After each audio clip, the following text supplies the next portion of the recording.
மக்கள் நிருபர் நேயர்களுக்கு வணக்கம். தமிழ்நாட்டில் இப்போ அரசியல் களம் சூடு பிடித்து விட்டது. சூட்டோட அரசியல் களம் நடந்துகிட்டு இருக்குது. நம்ம சேனல் மக்கள் நிருபர் சேனல் பொறுத்த அளவுக்கும் அனைத்திந்திய அண்ணா திராவிட முன்னேற்ற கழகம் தான் ஆட்சி அமைக்கும் என்று நீண்ட நாட்களாகவே சொல்லி கொண்டு வந்துட்டு இருக்கிறது. நீண்ட நாட்களாகவே எடப்பாடி பழனிசாமி அவர்கள் தலைமையில் ஆட்சி அமையும் என்று ஆணித்தரமாக சொல்லி கொண்டிருக்கிற சேனல்கள் முதன்மை இடம் பெற்றதுதான் மக்கள் நிருபர் சேனல். இதன் தடம் ஆசி சொல்லி ஆகணும். எடப்பாடியினுடைய ராஜதந்திரம் தற்பொழுது பழித்து விட்டது. எடப்பாடி அவர்கள் இன்று தன்னந்தனி காட்டு ராஜாவாக நின்று கொண்டிருக்கின்றார். எல்லாரும் எடப்பாடி பழனிசாமி நம்பித்தான் கூட்டணி அமைத்தாக வேண்டும் என்ற சூழ்நிலையில் உருவாக்கப்பட்டு இன்று அவருடைய தலைமையிலே மாபெரும் கூட்டணி பாரதிய ஜனதா கட்சி தேசிய ஜனநாயக கூட்டணி ஏற்பட்டு விட்டது. இப்போ இந்த ஜனநாயக கூட்டணி ஏற்பட்டதுக்கு பின்னால தனித்து விடப்பட்டது எது என்று சொன்னால் தேசிய முற்போக்கு திராவிட கழகம். இந்த தேசிய முற்போக்கு திராவிட கழகமும் பன்னீர்செல்வம் தற்பொழுது தனித்து விடப்பட்டு விட்டார்கள். அமமுக இப்ப அமமுக தினகரன் யாரு சொல்லி இப்ப கூட்டணி தேசிய ஜனநாயக கூட்டணிக்கு வந்தாரு சொல்லி சொன்னா நம்ம பாரதிய ஜனதா கட்சியினுடைய முன்னாள் தலைவர் அண்ணாமலை அவர்கள் ஏற்பாட்டில் தான் அவர் இந்த கூட்டணியில் சேர்ந்திருக்கிறார். அவர்களுடைய எண்ணம், இரண்டு பேருடைய எண்ணம் கூட்டு சதி நடத்தி கொண்டிருக்கிறார்கள் தற்பொழுது இந்த தேசிய ஜனநாயக கூட்டணியில. அவர்களுடைய எண்ணம் எல்லாம் என்று சொன்னால் எடப்பாடி பழனிசாமி அவர்கள் முதல்வராக வரக்கூடாது என்பதற்குத்தான் உள்குத்து வேலை செய்து கொண்டிருக்கின்றார்கள். ஆனால் மனம் உவந்து தினகரன் கூட்டு சேர வரவில்லை. இதற்கு தூமக்கால் போட்டவர் அண்ணாமலை அவர்கள். அண்ணாமலையும் டிடிவி தினகரனும் சேர்ந்து கொண்டு உள்கட்சியிலேயே உள்ளடி வேலை பார்க்க தயாராக இருந்து கொண்டிருக்கின்றார்கள். இதை அனைத்து இந்த அண்ணா திராவிட முன்னேற்ற கழகத்தினுடைய தொண்டர்கள் கழக உடன்பிறப்புகள் நன்றாக புரிந்து கொண்டு எடப்பாடி தலைமையில் அனைத்து இந்த அண்ணா திராவிட முன்னேற்ற கழகம் எத்தனை தொகுதியில் இருக்கின்றதோ அத்தனை தொகுதியிலும் வெற்றி பெறுவதற்குண்டான வழிவகையை செய்தால்தான் எடப்பாடி அங்க தனித்தன்வும் பெற்று தனி முக்கியத்துவம் பெற்று முதலமைச்சர் அரியணையிலே ஏறுவதற்கு வாய்ப்பு ஏற்படும். இப்போ இந்த தேசிய ஜனநாயக கூட்டணியில தொங்கு சட்டசபைக்கு ஏற்படக்கூடிய சூழ்நிலை வென்றால் எடப்பாடி பழனிசாமி அவர்களை ஓரங்கட்டி விடுவார்கள். ஆனால் இன்று அனைத்து இந்த அண்ணா திராவிட முன்னேற்ற கழகத்தை கட்டி காப்பாற்றிக் கொண்டிருக்கின்ற புரட்சி தலைவி ஜெயலலிதா அம்மாவுக்கு பின்னால் இந்த அண்ணா திமுகவை கட்டி காப்பாற்றாதுன்னு சொன்னா எடப்பாடி பழனிசாமி அவர்கள் தான். ஆரம்ப காலத்திலிருந்தே நாங்கள் சொல்லி கொண்டிருக்கின்றோம். இன்னும் அனைத்து இந்த அண்ணா திராவிட முன்னேற்ற கழகத்தினுடைய கழக உடன்கற்புகள் வார்டுக்குள்ள தொகுதியில் இறங்கி வேலை செய்யாமல் இன்னும் சுணங்கி கொண்டிருக்கின்றார்கள். இப்ப கூட்டணி அமைச்சாச்சு. இப்போ நீங்க கூட்டணி அமைச்சு யார் நின்னாலும் வெற்றி பெறுவதற்கு நீங்க வாய்ப்பை ஏற்படுத்துவதற்கு களப்பணி நன்றாக ஆட்ட வேண்டும். எடப்பாடி பழனிசாமி அவர்கள் ஒவ்வொரு முறையும் கழக தொண்டருக்கு அறிவுறுத்திக் கொண்டிருக்கிறார்கள். தற்பொழுது திராவிட முன்னேற்ற கழக களப்பணிகள் முதன்மையாக விளங்கி கொண்டிருக்கின்றது. இப்போ அவங்க ஏதாவது ஒரு பேரை சொல்லி அந்த நிகழ்ச்சி நடத்தினா இந்த நிகழ்ச்சி பெண்கள் வாங்க பசங்க வாங்க ஆண்கள் வாங்கன்னு சொல்லி ஒவ்வொருத்தருக்கும் ஒரு சில்வர் டப்பா கொடுக்குறாங்க. அந்த சில்வர் டப்பா ஓபன் பண்ணி பார்த்தானாக்கா வாட்ச் இருக்கு, பணம் இருக்குது, பிஸ்கட் இருக்குது. ஒரு சில அவங்க எல்லாம் போட்டு கவர்ந்து இருக்கிறதுக்கு உண்டான முயற்சியை தமிழ்நாடு முழுக்க இப்ப சிறப்பா செஞ்சுக்கிட்டு இருக்கிறாங்க. இப்போ தஞ்சாவூர்ல போன வாரம் மகளிர் மாநாடு கனிமொழி தலைமையில் நடந்தது. அந்த மாநாடு நடந்தத எல்லாருமே டிவியில பார்த்துருப்பான். ஆனா இப்போ வீதிக்கு வீதி ஸ்கிரீனை வச்சு அந்த மாநாடு நடந்ததுல கனிமொழி என்ன பேசினாங்க, பெண்களுக்கு ஆதரவா பேசியிருக்காங்கன்னு சொல்லி எல்லா பக்கம் டிவி ஸ்கிரீன் தமிழ்நாடு முழுக்க போட்டு கழக உடன்பிறப்புகள் இந்த ஒரு வாரமா செஞ்சுக்கிட்டு இருக்கிறாங்க.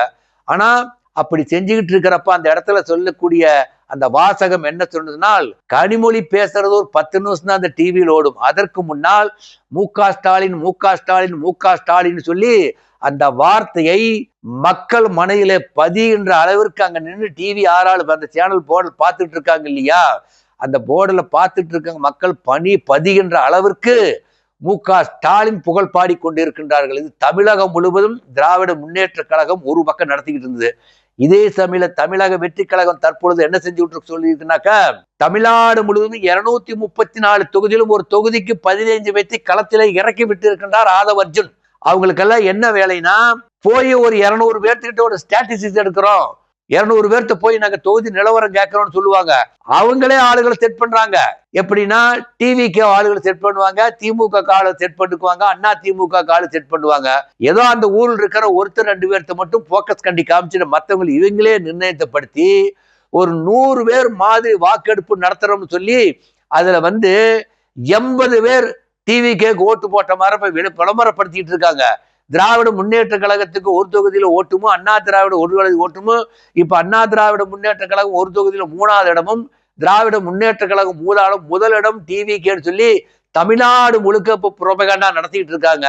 இதை திராவிட முன்னேற்ற கழகம் உன்னிப்பாக கவனிக்க வேண்டும். குறிப்பாக அண்ணா திராவிட முன்னேற்ற கழகம் உன்னிப்பாக கவனிக்க வேண்டும். அவங்க ஒரு ஸ்ட்ராட்டஜி எடுத்து எப்படியாவது நாம இந்த தடவை ஆட்சியை பிடிக்கணும் அப்படிங்கறதுக்காக அங்க போய் பண்ணிட்டு உட்கார்ந்துருக்காங்க. இப்போ அங்கேயே உள்குத்து வேலை நிறைய நடந்துகிட்டு இருக்குது. இப்போ விஜய்க்கே தன் கட்சிக்காரர் பேரில் யாரு பேர்லையும் நம்பிக்கை இல்லை. விசில் சின்ன கொடுத்துட்டாங்க, இருந்தாலும் கட்சிக்காரர் பேர்ல ஆள் நம்பிக்கை இல்லை. இப்ப செங்கோட்டையனுக்கு ஒரு முக்கியத்துவம் கிடையாது. இப்போ செங்கோட்டையன் என்ன சொல்லிட்டு இருந்தான்னு சொன்னா, எல்லாரும் இங்க வருவாங்க, அண்ணா திமுக இருக்கக்கூடிய முக்கிய பிரமுகர்கள் நான் தாவதற்காக கூட்டி கொண்டு சேர்த்துறேன்னு சொல்லி ஒரு ஒப்பந்தம் போட்டு தான் அவர் அங்க போய் சேர்ந்தாரு. ஆனா அதன் பிரகாரம் செங்கோட்டையனுக்கு அங்கேயும் மரியாதை இல்லை, கட்சியில் அவரை நம்பி போறதுக்கு யாருக்கும் தயாராக இல்லை. இப்பொழுது களத்திலே தனித்து விடப்பட்டிருக்கின்ற நபர்கள் 2 பேர் தான். நாம் தமிழர் கட்சி சீமான் தனியார் நிக்கிறன்னு முடிவு பண்ணி அவர் தொகுதியில வேட்பாளர் அறிவிச்சுட்டு இருக்கிறாரு. இப்ப பிரேமலாவோட நிலைமை தான், அவர் ஏதாவது ஒரு பக்கம் முதல்லயே அவருக்கு உகர்ந்த கட்சி எதுன்னு சொன்னா அண்ணா திராவிட முன்னேற்ற கழகம் தான் மரியாதை கொடுத்துக்கிட்டு இருந்தது. இப்போ அவங்க அந்த மரியாதையை இழந்துட்டாங்க. இப்போ பன்னீர்செல்வத்துக்கு உண்டான என்ன நிலைமையோ அதேதான் அவங்களுக்கு. பன்னீர்செல்வம் முதல்லயே என்ன சொன்னாரு, நான் செருப்பா தேயறேன் தோளா தேயறேன்னு சொன்னாரு. இப்ப எடப்பாடி அவர்கள் அண்ணன்னு சொல்லிட்டு இருக்கிறாங்க. எப்படியாவது அண்ணா திமுக கூட்டணியில சேர்த்துலினா கூட தேசிய ஜனநாயக கூட்டணியில என்ன சேர்த்துங்கன்னு சொல்லி கண்ணீர் விட்டு கொண்டு இருக்கின்றார் பன்னீர் அவர்கள். அவரை எடப்பாடி பழனிசாமி நேற்று நடந்த பத்திரிகையாளர் சந்திப்புல கூட பொதுக்குழு 2500 பேர் கூட்டத்தை கூட்டி முடிவு பண்ணிட்டாங்க நான் சேர்த்தக்கூடாதுன்னு சொல்லி. அவரை சேர்த்தறதுக்கு உண்டான வாய்ப்பே இல்லைன்னு சொல்லி எடப்பாடி பழனிசாமி அவர்கள் திட்டவட்டமாக அறிவிச்சுட்டாங்க. இப்ப அமமுக தினகரன் சும்மா கட்சியில சேர்த்துக்கலீங்க, அவர் நிக்கக்கூடிய தொகுதிக்கு அவரே தான் செலவு பண்ணிக்கணும். அது இல்லாம தேசிய ஜனநாயக கூட்டணிக்கு கோடிக்கணக்கில் நன்கொடை கொடுத்து தான் சேர்ந்திருக்கிறார். கொஞ்சம் நெஞ்ச பணம் இல்லைங்க, நிறைய கோடிகளை கொட்டி இறைத்து இங்கதான் கட்சியில சேர்ந்து இருக்கிறார். கட்சியில சேர்ந்து எதுக்குன்னு சொன்னா எடப்பாடி பழனிசாமி எப்படியாவது கழிச்சு விட்டு அவர் ஏதோ வாயில வேணா வெளிமுகத்துல சிரிச்சுக்கிட்டு இருப்பாங்க, அண்ணன் தம்பி நாங்கெல்லாம் ஒரே கூட்டாளி தான், ஒரு தாய் மக்கள் தான், அம்மாவினுடைய பிள்ளைகள்னு உள்ளெஞ்சத்தோட அவரெல்லாம் சொல்லல. உள்ளொன்று புறமொன்று வச்சு பேசுவதுதான் தினகரனுடைய பழக்கம். அதுக்கு அண்ணாமலையும் உடன்பட்டு கொண்டிருக்கின்றார். அண்ணாமலைக்கு ஏதாவது ஒரு தொகுதியில் எம்எல்ஏ ஆகணுங்கிற நினைப்புலதான் அவர் தமிழ்நாடு முழுக்க எந்த தொகுதியில் அவரு புள்ளிவர் வச்சு ஆள் தொலாவிட்டு இருக்கிறார். எங்க நின்னா ஜெயிப்போன்னு சொல்லி போன தடவை கரூர்ல எம்பிக்கு நிக்காம கோயம்புத்தூர்ல நின்னாங்க. கோயம்புத்தூர்ல நின்று அவர் தோற்கடிக்க சொன்னா அண்ணா திமுகவும் மறைமுக கூட்டணி ஓட்டுதான் அவரை அண்ணாமலையை தோற்கடிச்சாங்க. இப்போ தற்சமயம் இருந்து கொண்டிருக்கிற நிலைமையில அதிமுக மிக சிறப்பாக செயல்பட்டால் தான் ஆட்சியை பிடிப்பதற்கு, தன்னந்தனியாக ஆட்சியை பிடிப்பதற்கு வாய்ப்பு ஏற்படும். அதை விட்டுட்டு வேற மாற அவங்க இன்னும் தொண்டர்கள் இன்னும் உற்சாகமா செயல்படுறதுக்கு வரலைன்னு தான் நம்ம கருத்தை சொல்லணும். இதை நன்றாக புரிந்து கொண்டு இதை பார்க்கின்ற தொண்டர்கள் இனிமேல் நன்றாக களத்தில் இறங்கி நாளையில் இருந்து கூட நீங்க வேலை செய்யணும். கூட்டணி ஒரு பலமான கூட்டணி அமைக்கிறதுக்கு உண்டான ஏற்பாட்டை எடப்பாடி பழனிசாமி அவர்கள் செய்து கொடுத்துட்டாரு. அந்த கூட்டணியை வெற்றி பெற வைக்க வேண்டியது நம்முடைய பொறுப்பு தான். பன்னீர்செல்வத்தினுடைய நிலைமை தான் இப்ப கண்ணீர் விட்டுக்கிட்டு இருக்கிற நிலைமையில் இருக்குது. இப்போ எம்ஜிஆர் காலத்திலையும் ஆர்.எம். வீரப்பன் அமைச்சரா பணிபுரிந்தார். புரட்சி தலைவி அம்மா காலத்திலையும் ஆர்.எம். வீரப்பன் அமைச்சரா பணிபுரிந்தார். தொகுதியில் நின்று வெற்றி பெற்று ஆர்.எம். வீரப்பன் பணிபுரிந்தார். புரட்சி தலைவர் அம்மா மறைவிற்கு பின்னால் அவர் கட்சிக்கு அண்ணா திராவிட முன்னேற்ற கழகத்துக்கு எந்த தொந்தரவும் கொடுக்காமல் அவர் தனியா ஒரு கட்சியை ஏற்படுத்தி அங்க போய் செட்டில் ஆகிட்டார். அவர் எம்ஜிஆர் கழகம் அப்படி ஒரு கட்சியை ஏற்படுத்தி அதுல வருஷ தொண்டர்களை கொண்டு ஒரு சின்ன மீட்டிங்கை போட்டு அவர் அதன் பின்னால் கட்சியில் இருக்கிற சொன்னார். கட்சியில் இருந்தாலும் திராவிட முன்னேற்ற கழகத்துக்கு ஆதரவான நிலைப்பாடைத்தான் எடுத்துக்கொண்டிருந்தார். அவர் எடுத்து கட்சியில் ஓரமா போய்கிட்டார். அதே மாதிரி பன்னீர்செல்வமும் கட்சியிலிருந்து ஒதுங்கிறது நல்லதுங்க. இப்ப உங்களோட யார் இருக்கிறாங்க? உங்களோட இருக்கிறப்ப உங்களோட இருக்கக்கூடிய ஜேசிடி பிரபாகரன் கிடையாது. வைத்தியலிங்கம் தஞ்சாவூர்ல 10,000 பேர்த்த கூட்டிட்டு போய் நின்று கூட்டத்துல கூட்டி சேர்த்து திமுக இணைஞ்சுக்கிட்டாரு. இப்ப மனோஜ் பாண்டியனும் அங்க போய் செட்டிக்கிட்டு உங்ககிட்ட இருக்கிறது ஒரே ஒரு ஆள், இந்த வெல்லமண்டி நடராஜன் ஒரு ஆள் தான். இப்ப உங்களுக்கு ஒரே ஒரு சௌரியம், எந்த கட்சியில போய் சேர்த்தினாலும் ஒரு 2-3 சீட்டு கொடுங்க போதுங்க நிலைமைக்கு தான் இருக்குது. முன்ன இருந்தா இவங்களுக்கெல்லாம் நீங்க எம்எல்ஏ சீட்டு வாங்கி கொடுக்கறதுக்கு அவங்கள கேட்கணும். இப்ப அவங்கெல்லாம் அவங்கவுங்க வழியை பார்த்து போயிட்டாங்க. உங்ககிட்ட இருக்கக்கூடியது ஒன்னே ஒண்ணு கண்ணேகரன். இப்ப வெல்லமண்டி நடராஜன் ஒருத்தர் தான். இப்ப நீங்க கூட்டணியில போய் சேர்ந்து எனக்கு 5 சீட்டு கொடுங்க 10 சீட்டு கொடுங்கன்னு சொன்னா உங்களுக்கு கொடுப்பதற்கு யாரும் தயாராக இல்லை. ஏன்னா எடப்பாடி கொண்டு வெல்லமண்டி நடராஜன் கொண்டு எடப்பாடி பையன் ரவீந்தருக்கு இந்த மாதிரி 3 சீட்டு தான் எங்க போனாலும் கேட்கணும். ஆனா யாருமே உங்களுக்கு கொடுப்பதற்கு முன்வரவில்லை. இப்போ ஒண்ணு கெட்டு போகலீங்க. ஒரு தேனி மாவட்டம், மதுரை மாவட்டம், ராமநாதபுரம் 3 மாவட்டத்திற்குடைய தேர்தல் செலவை இவர் நான் ஏத்துக்கிறேன், பன்னீர்செல்வம் ஏத்துக்கிறேன் அப்படின்னு சொல்லி ஒரு அறிக்கை விட்டாருன்னு வச்சுக்கோங்க. அப்ப வேணா கட்சியில கூட்டணி சேர்த்ததுக்கு ஏதாவது ஒரு கட்சி துணைக்கு வரும். இப்ப நீங்க சிங்கிள் பைசா எடுக்க மாட்டீங்க. நீங்க அப்ப உங்களை நம்பி கூட்டி சேர்த்துவான். அப்போ இப்ப உங்ககிட்ட இருந்து பிரிஞ்சு போனதுல 10,000 பேருக்கு கூட சேர்த்திட்டு போய்தான் அவர் வைத்தியலிங்கம் கட்சியில போய் சேர்ந்தாரு. அந்த மாதிரி நீங்கள் ஒரு 50,000 பேர் கூட்டத்தை சேர்த்ததுக்கு உங்களால முடியுமா? உங்களை நம்பி வருவதற்கு உள்ளூர்லயே ஆள் இல்லைங்க, தேனிலேயே ஆள் இல்லை. அந்த மாதிரி அவர் யாருமே இல்லாம அனாதையா விடப்பட்டிருக்கப்ப புலம்பி பிரயோஜனம் கிடையாது. அமைதியா அரசியல் விட்டு ஒதுங்கி போயிடுறது நல்லது. அதிமுகவுக்கு நாங்க ஆதரவு கொடுக்குறோம்னு சொல்லிட்டு ஒதுங்கி போயிடுறது நல்லது. இப்ப போய் கெஞ்சாத குறையா கெஞ்சிட்டு உட்கார்ந்துருக்கிறீங்க. இப்போ எப்படியாவது தினகரன் சொல்லி கூட்டணியில சேர்த்திக்கலாம் அப்படிங்கிற முடிவில் போய் நின்றுகிட்டு இப்போ எடப்பாடியை புகழ்றீங்க.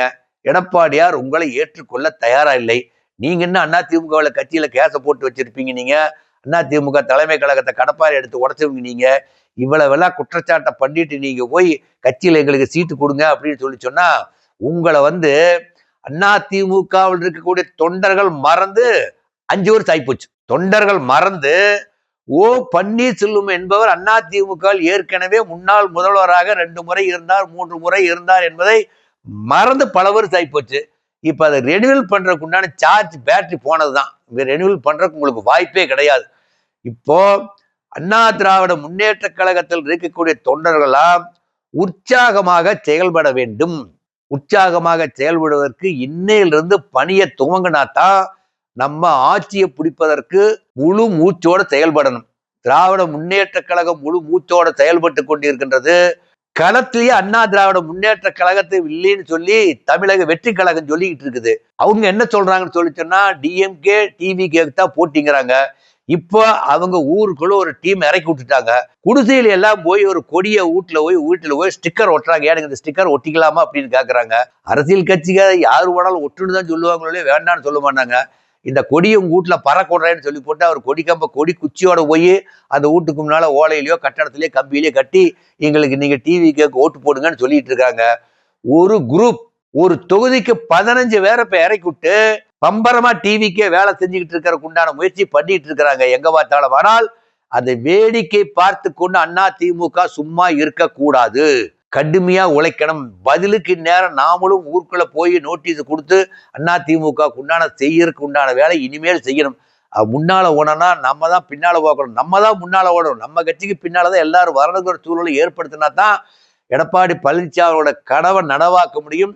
அதிமுக யாருக்கும் அடிமை இல்லை என்பதை நிரூபிக்கிறதுக்கு 2026 தேர்தலில் கழக உடன்பிறப்புகள் கடுமையா வேலை செய்யணும். நன்றி, வணக்கம்.